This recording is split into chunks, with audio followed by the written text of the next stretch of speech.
ഉൽപ്പത്തി പുസ്തകം 19 അധ്യായം. സോദോമിന്റെ പാപം. വൈകുന്നേരമായപ്പോൾ ആ 2 ദൂതന്മാർ സോദോമിൽ ചെന്നു. ലോത്ത് നഗരവാതിൽക്കൽ ഇരിക്കുകയായിരുന്നു. അവരെ കണ്ടപ്പോൾ ലോത്ത് അവരെ എതിരേൽക്കാനായി എഴുന്നേറ്റ് ചെന്ന് നിലം പറ്റെ താണുവണങ്ങി. അവൻ പറഞ്ഞു, യജമാനന്മാരെ, ദാസന്റെ വീട്ടിലേക്ക് വന്നാലും കാൽ കഴുകി രാത്രി ഇവിടെ തങ്ങുക. രാവിലെ എഴുന്നേറ്റ് യാത്ര തുടരാം. അവർ മറുപടി പറഞ്ഞു, വേണ്ട, രാത്രി ഞങ്ങൾ തെരുവിൽ കഴിച്ചുകൊള്ളാം. അവൻ വളരെ നിർബന്ധിച്ചപ്പോൾ അവർ അവൻ്റെ വീട്ടിലേക്ക് പോയി. അവൻ അവർക്കൊരു വിരുന്നൊരുക്കി. പുളിപ്പില്ലാത്ത അപ്പവും ഉണ്ടാക്കി. അവർ അത് ഭക്ഷിച്ചു. അവർ കിടക്കും മുൻപേ സോദോം നഗരത്തിൻ്റെ എല്ലാ ഭാഗത്തു നിന്ന് യുവാക്കന്മാർ മുതൽ വൃദ്ധന്മാർ വരെയുള്ളവർ എല്ലാവരും വന്ന് വീട് വളഞ്ഞു. അവർ ലോത്തിനെ വിളിച്ചു പറഞ്ഞു, രാത്രി നിന്റെ അടുക്കൽ വന്നവരെവിടെ? ഞങ്ങൾക്ക് അവരുമായി സുഖഭോഗങ്ങളിൽ ഏർപ്പെടേണ്ടതിന് അവരെ പുറത്തു കൊണ്ടുവരിക. ലോത്ത് പുറത്തിറങ്ങി കതകടച്ചിട്ട് അവരുടെ അടുത്തേക്ക് ചെന്നു. അവൻ പറഞ്ഞു, സഹോദരരെ, ഇത്തരം മ്ലേച്ഛത കാട്ടരുത് എന്ന് ഞാൻ നിങ്ങളോട് യാചിക്കുന്നു. പുരുഷസ്പർശമേൽക്കാത്ത 2 പെൺമക്കൾ എനിക്കുണ്ട്. അവരെ നിങ്ങൾക്ക് വിട്ടുതരാം. ഇഷ്ടം പോലെ അവരോട് ചെയ്തു കൊള്ളുക. പക്ഷേ ഈ പുരുഷന്മാരെ മാത്രം ഒന്നും ചെയ്യരുത്. എന്തെന്നാൽ അവർ എൻ്റെ അതിഥികളാണ്. മാറി നിൽക്കൂ. അവർ അട്ടഹസിച്ചു. പരദേശിയായി വന്നവൻ ന്യായം വിധിക്കുവാൻ ഒരുങ്ങുന്നു. അവരോടെന്നതിനേക്കാൾ മോശമായി നിന്നോടും ഞങ്ങൾ പെരുമാറും. അവർ ലോത്തിനെ ശക്തിയായി തള്ളിമാറ്റി വാതിൽ തല്ലിപ്പൊളിക്കാൻ ചെന്നു.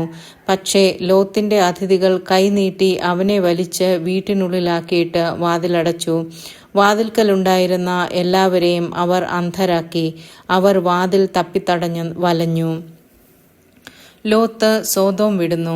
ആ 2 പേർ ലോത്തിനോട് പറഞ്ഞു, ഇവരെ കൂടാതെ നിനക്ക് ആരെങ്കിലും ഇവിടെയുണ്ടോ?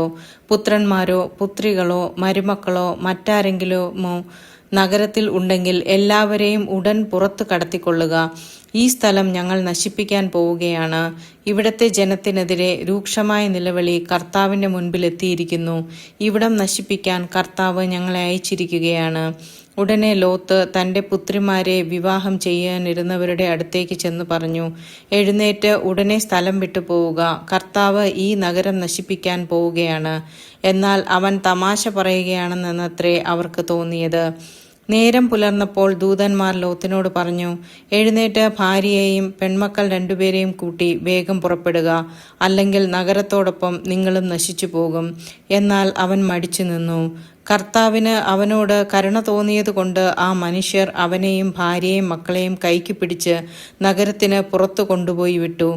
അവരെ പുറത്തു കൊണ്ടു ചെന്ന് വിട്ടതിന് ശേഷം അവരിൽ ഒരുവൻ പറഞ്ഞു, ജീവൻ വേണമെങ്കിൽ ഓടിപ്പോവുക. പിൻതിരിഞ്ഞു നോക്കരുത്. താഴ്വരയിലെങ്ങും തങ്ങുകയുമരുത്. മലമുകളിലേക്ക് ഓടി രക്ഷപ്പെടുക. അല്ലെങ്കിൽ നിങ്ങൾ വെന്തു നശിക്കും.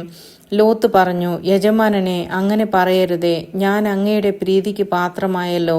എൻ്റെ ജീവൻ രക്ഷിക്കുന്നതിൽ അവിടുന്ന് വലിയ കാരുണ്യമാണ് കാണിച്ചിരിക്കുന്നത്. എന്നാൽ മലയിൽ ഓടിക്കയറി രക്ഷപ്പെടാൻ എനിക്ക് വയ്യ. അപകടം എന്നെ പിടികൂടി ഞാൻ മരിച്ചേക്കാമെന്ന് ഭയപ്പെടുന്നു. ഇതാ, ആ കാണുന്ന പട്ടണം ഓടി രക്ഷപ്പെടാവുന്നത്ര അടുത്താണ്, ചെറുതുമാണ്. ഞാൻ അങ്ങോട്ട് ഓടി രക്ഷപ്പെട്ടുകൊള്ളട്ടെ.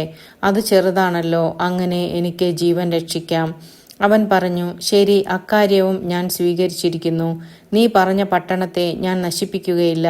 വേഗമാകട്ടെ, അങ്ങോട്ട് ഓടി രക്ഷപ്പെടുക. നീ അവിടെ എത്തും വരെ എനിക്കൊന്നും ചെയ്യാനാവില്ല. ആ പട്ടണത്തിന് സോവാർ എന്ന് പേരുണ്ടായി. സോദോം ഗൊമോറ നശിക്കുന്നു. ലോത്ത് സോവാറിൽ എത്തിയപ്പോൾ സൂര്യൻ ഉദിച്ചു കഴിഞ്ഞിരുന്നു. കർത്താവ് ആകാശത്തിൽ നിന്ന് സോദോമിലും ഗൊമോറയിലും അഗ്നിയും ഗന്ധകവും വർഷിച്ചു. ആ പട്ടണങ്ങളെയും താഴ്വരകളെയും അവയിലെ നിവാസികളെയും സസ്യലതാദികളെയും അവിടുന്ന് നാമാവശേഷമാക്കി. ലോത്തിന്റെ ഭാര്യ അവന്റെ പിറകെ വരികയായിരുന്നു. അവൾ പിന്തിരിഞ്ഞു നോക്കിയതുകൊണ്ട് ഒരു ഉപ്പു തൂണായി തീർന്നു. അബ്രഹാം അതിരാവിലെ എഴുന്നേറ്റ് താൻ കർത്താവിന്റെ മുൻപിൽ നിന്ന് സ്ഥലത്തേക്ക് ചെന്നു. അവൻ സോദോമിനും ഗോമാറയ്ക്കും താഴ്വര പ്രദേശങ്ങൾക്കും നേരെ നോക്കി. തീച്ചൂളയിൽ നിന്നെന്ന പോലെ ആ പ്രദേശത്തു നിന്നെല്ലാം പുക പൊങ്ങുന്നത് കണ്ടു. താഴ്വരകളിലെ നഗരങ്ങൾ നശിപ്പിച്ചപ്പോൾ ദൈവം അബ്രഹാത്തെ ഓർത്തു. ലോത്ത് പാർത്തിരുന്ന ഈ നഗരങ്ങളെ നശിപ്പിച്ചപ്പോൾ അവിടുന്ന് ലോത്തിനെ നാശത്തിൽ നിന്ന് രക്ഷിച്ചു. മോവാബ്യർ, അമ്മോന്യർ. സോവാറിൽ പാർക്കാൻ ലോത്തിന് ഭയമായിരുന്നു. അതുകൊണ്ട് അവൻ തന്റെ 2 പെൺമക്കളോട് കൂടെ അവിടെ നിന്ന് പുറത്തു കടന്ന് മലയിൽ ഒരു ഗുഹയ്ക്കുള്ളിൽ പാർത്തു. മൂത്തവൾ ഇളയവളോട് പറഞ്ഞു, നമ്മുടെ പിതാവിന് പ്രായമായി. ലോക നടപ്പനുസരിച്ച് നമ്മോട് സംഗമിക്കുവാൻ ഭൂമിയിൽ വേറൊരു പുരുഷനുമില്ല. അപ്പനെ വീഞ്ഞു കുടിപ്പിച്ച് നമുക്ക് അവനോടൊന്നിച്ച് ശയിക്കാം. അങ്ങനെ അപ്പന്റെ സന്താന പരമ്പര നിലനിർത്താം. അന്ന് രാത്രി പിതാവിനെ അവർ വീഞ്ഞു കുടിപ്പിച്ചു. മൂത്തവൾ പിതാവിന്റെ കൂടെ ശയിച്ചു. അവൾ വന്നു കിടന്നതോ എഴുന്നേറ്റ് പോയതോ അവൻ അറിഞ്ഞില്ല. പിറ്റേന്ന് മൂത്തവൾ ഇളയവളോട് പറഞ്ഞു, ഞാൻ ഇന്നലെ അപ്പനോടൊന്ന് ശയിച്ചു. ഇന്നും നമുക്കവനെ വീഞ്ഞു കുടിപ്പിക്കാം. ഇന്ന് നീ പോയി അവനോടുകൂടെ ശയിക്കുക. അങ്ങനെ അപ്പന്റെ സന്താന പരമ്പര നമുക്ക് നിലനിർത്താം. അന്ന് രാത്രിയിലും അവർ പിതാവിനെ വീഞ്ഞു കുടിപ്പിച്ചു. ഇളയവൾ അവനോടൊന്നിച്ച് ശയിച്ചു. അവൾ വന്നു കിടന്നതോ എഴുന്നേറ്റ് പോയതോ അവൻ അറിഞ്ഞില്ല. അങ്ങനെ ലോത്തിന്റെ 2 പുത്രിമാരും തങ്ങളുടെ പിതാവിൽ നിന്ന് ഗർഭിണികളായി. മൂത്തവൾക്ക് ഒരു മകൻ ജനിച്ചു. മോവാബ് എന്ന് അവന് പേരിട്ടു. ഇന്നുവരെ ഉണ്ടായിട്ടുള്ള മോവാബ്യരെല്ലാവരുടെയും പിതാവാണ് അവൻ.